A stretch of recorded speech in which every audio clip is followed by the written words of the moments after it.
আপনি কি জানেন পৃথিবীতে সর্বপ্রথম কোন পাপিষ্ঠ ব্যক্তি জেনার অপরাধ করেছিল এবং ওই একই ব্যক্তি আবার হত্যাকাণ্ড ঘটিয়েছিল? পৃথিবীর সর্বপ্রথম হত্যা সেই একই ব্যক্তি করেছিল। বর্তমান অপরাধ বিশ্লেষকরা এজন্যই বলে থাকেন, যেই ব্যক্তি জীবনে কোনো না কোনো হত্যাকাণ্ড করেছে, গবেষণা করে দেখা যাবে ওই একই ব্যক্তি জীবনে কখনো না কখনো জেনার অপরাধও করেছে। কেননা হত্যাকাণ্ড এবং জেনা একই সুতোয় গাঁথা। হযরত আদম আলাইহিসসালাম জান্নাত থেকে পৃথিবীতে আসার পর সর্বপ্রথম আদম এবং মা হাওয়ার ঘরে দুইটি সন্তান জন্ম নেয়। পুত্র সন্তানটির নাম ছিল কাবিল এবং তার আপন বোনের নাম ছিল আকলিমা। আকলিমা ছিল পৃথিবীতে আল্লাহ পাকের সৃষ্টি অনিন্দ সুন্দরী এক নারী। ভূমিষ্ঠ হওয়ার পরে পুরো পৃথিবী আলোকিত হয়েছিল। আদম এবং মা হাওয়ার দ্বিতীয় আরেক জোড়া সন্তান হয়। সেই ঘরে পুত্র সন্তানটির নাম ছিল হাবিল এবং তার বোনের নাম ছিল লিউজা। প্রিয় দর্শক, ওই সময়ের শরীয়ত অনুযায়ী হাবিলের আপন বোনকে বিয়ে করবে কাবিল, কাবিলের আপন বোনকে বিয়ে করবে হাবিল। তখন যেহেতু পৃথিবীতে আদম এবং মা হাওয়া ছাড়া অন্য কোনো পরিবার অবশিষ্ট ছিল না, তাই বিবাহ শাদীটা জায়েজ ছিল একই মায়ের পেটের ভিন্ন গর্ভের ভাই বা বোনের সাথে। মানে শরীয়ত অনুযায়ী প্রথম দফার হাবিলের সাথে দ্বিতীয় ফর্মের আকলিমার বিয়ে এবং দ্বিতীয় দফার ছেলে কাবিলের সাথে প্রথম দফার মেয়ে লিউজার বিয়ে। প্রিয় দর্শক, হাবিলের যমজ বোন লিউজা খুব একটা আকর্ষণীয় নারী ছিল না, অথচ কাবিলের আপন বোন আকলিমা ছিল অসম্ভব সুন্দরী এক নারী।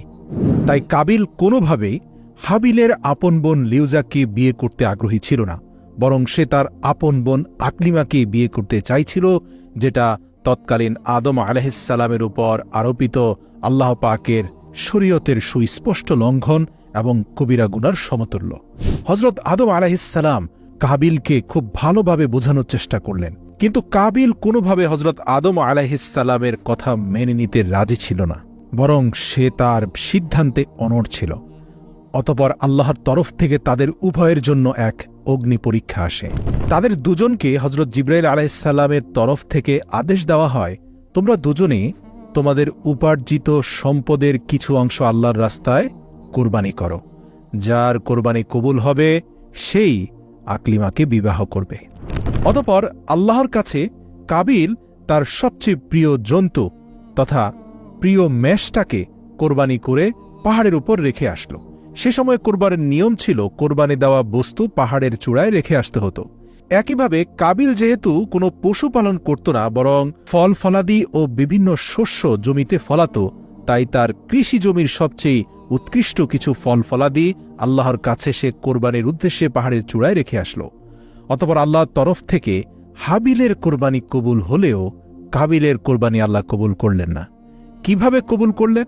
ওই সময়ের নিয়ম ছিল, যার কোরবানি কবুল হবে আসমান থেকে এক খণ্ড আগুন এসে তার কোরবানিকে জ্বালিয়ে দিয়ে উড়ে চলে যাবে, তখনই বুঝতে হবে যে আল্লাহ তার কোরবানি কবুল করেছেন।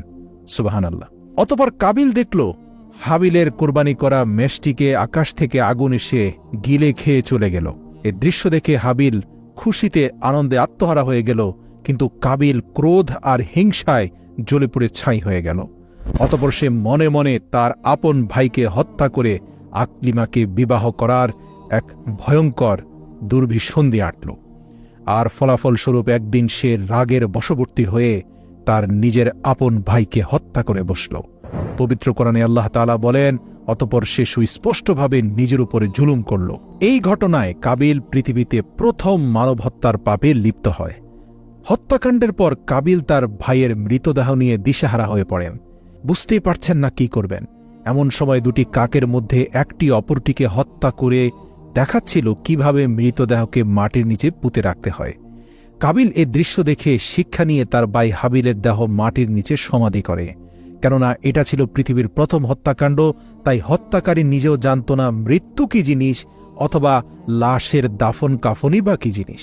কারণ মৃত্যু বা লাশ এই সব নিয়ে তাদের কাছে ধোঁয়াশা ছিল, কারণ পৃথিবীর বুকে এই পর্যন্ত কেউ কোনোদিন কাউকে হত্যা করেনি, কোনো লাশকে কখনো দাফন কাফনের প্রয়োজন হয়নি। আল্লাহু আকবার।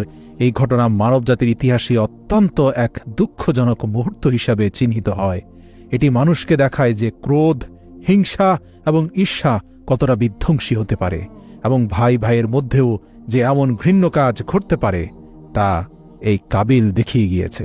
হযরত আদম ও হাওয়া তাদের পুত্র হাবিলের মৃত্যুতে গভীর শোক প্রকাশ করেন, এবং কাবিলের এই কাজের জন্য তারা মনে অত্যন্ত কষ্ট পান।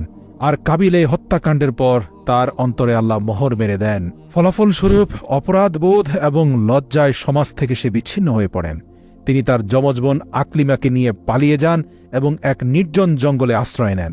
শয়তান তাকে বলে, তোমার কোরবানি এর জন্যই কবুল হচ্ছে না, কারণ তুমি আগুন পূজা করছো না।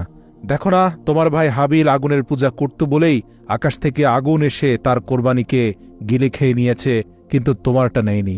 অতপর শয়তানের প্ররোচনায় প্ররোচিত হয়ে নিজের বোনের সাথে শুধু জেনাই নয়, বরং অগ্নি পূজাও শুরু করে দেয় এই কাবিল। এই ঘটনা মানব ইতিহাসে প্রথম কোনো শিরকের সূচনা, প্রথম কোনো হত্যাকাণ্ডের সূচনা এবং প্রথম কোনো ভয়ঙ্কর জিনার ঘটনা।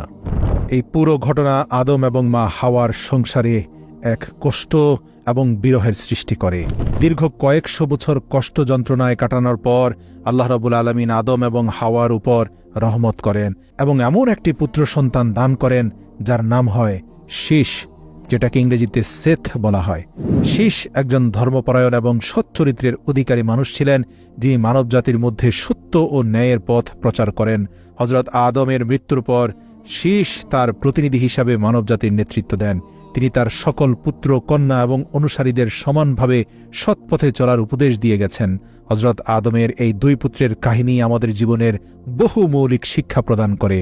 হাবিলের জীবন থেকে আমরা শিক্ষা নিতে পারি যে ভালো কাজের প্রতিদান সর্বদা ইতিবাচক। অন্যদিকে কাবিলের জীবন আমাদেরকে দেখায় ক্রোধ, হিংসা এমন একটি আগুনের অঙ্গার যা মানুষ নিজে ধারণ করে এবং আশা করে তার আগুনে পুড়ে ছাই হয়ে যাবে অন্য কেউ। আল্লাহু আকবার। এই ঘটনা স্পষ্টভাবে আমাদের জানিয়ে দেয় প্রতিটি কাজের একটি ফলাফল আছে, এবং আমাদের পছন্দ ও কর্মের মাধ্যমে আমরা নিজেরা নিজেদের জীবনের পথ নির্ধারণ করি। হাবিল ও কাবিলের মধ্যে বিপরীত চরিত্রের মাধ্যমে আমাদের দেখানো হয় যে ভালো এবং মন্দের মধ্যে সবসময় একটা স্পষ্ট পার্থক্য আছে, এবং প্রতিটি ব্যক্তির উচিত সঠিক পথ নির্বাচন করা। আল্লাহ তাআলার নির্দেশিত পথ অনুসরণ করে হাবিল নির্দোষ ও পরিশুদ্ধ জীবন যাপন করেন, যার ফলস্বরূপ তার কোরবানি গৃহীত হয়। অন্যদিকে কাবিলের ঈর্ষা ও ক্রোধ তাকে অধঃপতনের দিকে নিয়ে যায়, যার পরিণামে তিনি তার ভাইয়ের প্রাণ নেন এবং নিজের জীবনে অন্ধকার এবং নির্জনতা ডেকে আনেন।